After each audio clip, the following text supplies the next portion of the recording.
enjoying it. So it blew my mind. I was like, okay, maybe I probably should do more of this.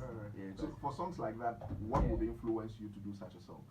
Yeah, so with Johnny Jaka, I just wanted something different. And so when I was in the studio, I was trying to make the song, and the beat just felt like, nah, this will be something. This will go with something that if I spoke in a different language, it would really like connect with the beat. And so I came up with the idea. And Johnny Jaka is like a phrase I've heard growing up. Like I grew up in parts of the Hausa community in the Zongo there too, and so it was like, okay, I've been hearing this phrase, and it's something like if anybody says it, it's like, yo, this is something everybody vibes with, and so let me implement this into the music and then stuff, yeah, and I feel like it's wicked. Well, what comes first for you? So I write, right? Yeah. And sometimes when you get a headline, Yeah. it helps influence how the story is going to go. Yeah. Sometimes you write the story and you spend a lot of time Right. figuring out what the headline, what works for you. To be honest, sometimes it differs, right? I produce as well, Okay. so most times I think in the course of producing it's easier to come up with the melodies. And so for me, so most times I like to get the melodies first before I put the words into them. Because for me, I feel like music primarily is more about the melodies than the lyrics. Even though sometimes you also want to get your points across, and so you spend more time writing. And so most times I'm inspired when I'm making the beat or I'm in the presence of them making the beat. That's what inspires me. Other times too, it's maybe I'm just with the boys, or I get an idea when I'm somewhere. Then I sit around and I ponder on the idea. And then okay, so now it's in my mind that okay, I need to make a song about this and this. Then anytime I'm in the studio and I hear beats, and then I remember that okay, I wanted to make a song about this and this. Does this feel like what I want to make? Then I just combine the both ideas and then I make the music. Which takes more of your time, the songs that you do for yourself or production? Um, to be honest, I think when I'm making the music myself, it's much more easy. I don't even think making music for me. Alright, it's something that it's comes just like, like it just comes like yeah, that. yeah. Tell us about the concert that's expected to happen tomorrow. Where is it happening? Who is it happening with? And why is it happening in the first place? Okay, so let me start with why it's happening in the first place.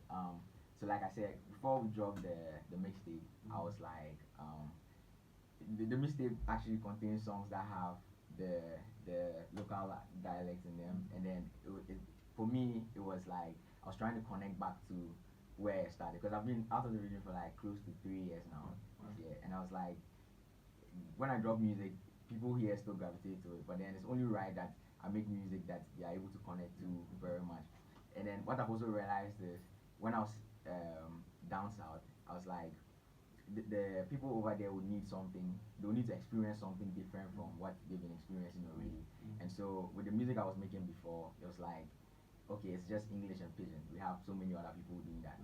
If I could add something else that would make them feel like, okay, yo, but what is this? What language is this? Yeah, it would give me like a different edge. And so once that got into my mind and I made a tape, I was like, okay, it would be great to now have a concert where the people who like my music come together for us to enjoy the music and then get to connect with each other. Yeah, and so that's what brought the idea of the concept. And most of the fans know me as the Greatness God, and so that's where we got the name from. Instead of saying one night with Jinxon, I was like one night with Greatness. Yeah, and so the show is happening on the 19th of April. That's a Saturday at Jocom Golden Hotel. We have so many amazing artists passing through, all my colleagues in the industry. Sorry, B.R.B. Wayne, Alaye Gang, Sarauta, Classic, a host of like dope artists from the region. Right. So just restate again where it's happening, when it's happening, and how much it will cost me to attend. Yeah, so it's happening at Jocom Golden Hotel. That's around on your way to On the Nabrongo Road, yeah. And then the rate is a cool 30 Ghana cedis. At the gate we'll be selling it for like 30 Ghana cedis, so grab your ticket. Like 30 Ghana cedis, you go make money. No, so because this is the first time, Yeah. and it's like we're in the festive season, it's just like okay, it's It's a another gift. way, yeah, like a gift. Just come, grab a ticket, come and enjoy amazing music, and yeah. For those who come tomorrow, what should they expect? Greatness, like the name says. Like, so I'll be doing 2 sets tomorrow. I have like a live set I'll be doing and a DJ set as well. And then the other artists that will be coming on board. Everybody's like, I mean, receiving text this morning. Everybody's fired up for tomorrow's show. So it's going to be an amazing night. Yeah. Final words for your listeners and all of the fans. Yeah. So what's good, guys? Your boy Jinxon out here, A1 Radio. I want you guys to have a lovely Easter. Grab your tickets, pull up your numbers, joke on Golden Hotel. Let's have an amazing night. One night with greatness. You don't need to miss this one. Right. Yeah. Listen, Yeah. wish you the absolute best tomorrow. We Thank hope you that very your much. concert is a success Thank you very much. and that we look forward to more entrepreneurial young people breaking bounds in music and Yeah. selling the Upper East region. We're grateful for your time. Thank you very much.